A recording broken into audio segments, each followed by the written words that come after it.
You don't hear a whole lot about him, but he says he was one who was so faithful to the Philippian church. He was such a minister of Jesus Christ that he was one who almost died. He had sickness in his body, but because he had the attitude of Christ, he didn't take a sick day from Jesus Christ.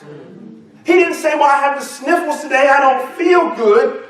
And God, laid something on my heart this morning. I don't know how this will go over, but God laid it on my heart.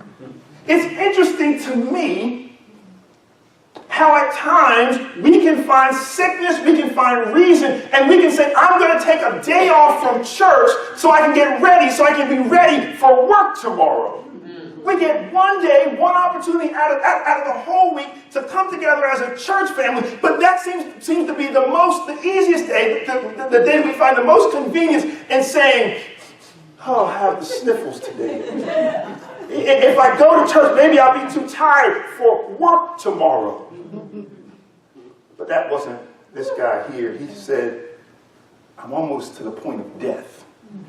But serving God is so important. It's so significant to be found in right relationship, to have an attitude of Christ. That what if Christ would have said, oh, these rocks hurt. They're pulling out my beard hairs one by one. Ouch, stop. I've had enough. What if he would have said these nails were too much? This crown of thorns that they slammed on my head, they pierced me in my side. Do I really have to go through all of this? The attitude of Christ is that even when near death, you're saying to live is Christ and to die is gain. And so Paul gives us these two examples. And he wants us to see of these men, of how they faithfully have given themselves to the Lord. And then over into our text in chapter 3, he says, finally, my brothers, finally, fellow followers of Christ. Finally being a culmination, finally meaning that I've reached some kind of level of understanding, and now we're moving a little bit higher. We're moving to the top here. He says, finally. Some people debate because there's still a whole other chapter left. And they even say finally one more time. He must be, as I was raised in the Baptist faith.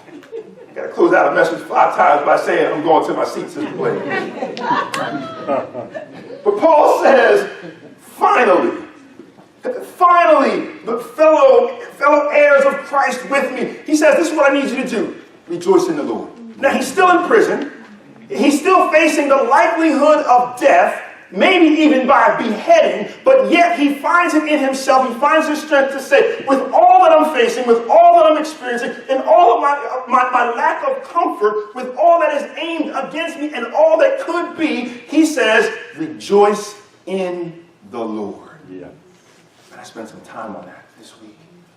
Well, how can you say that?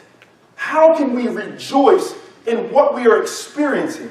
How can we rejoice in the reality? I mean, it's really happening. It's really going down. This is what's happening. We can't sweep it under the rug any longer. I'm in some pain. I'm in some distress. I'm in some loss. Some things have really happened in my life. But Paul seems to have the audacity of hope to say, rejoice in the Lord. Paul seems to think that there's something that's in the Lord that's worth rejoicing about. There's something about being a child of God that gives me a reason to rejoice. I have a reason to rejoice because I'm in the Lord. Yeah. Who is the Lord? Yeah.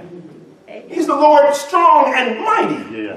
He is the Lord that says, lift up your heads. He is the one that is in control and ruling and super ruling over everything in my life. And in him, I have a reason to rejoice. Yeah.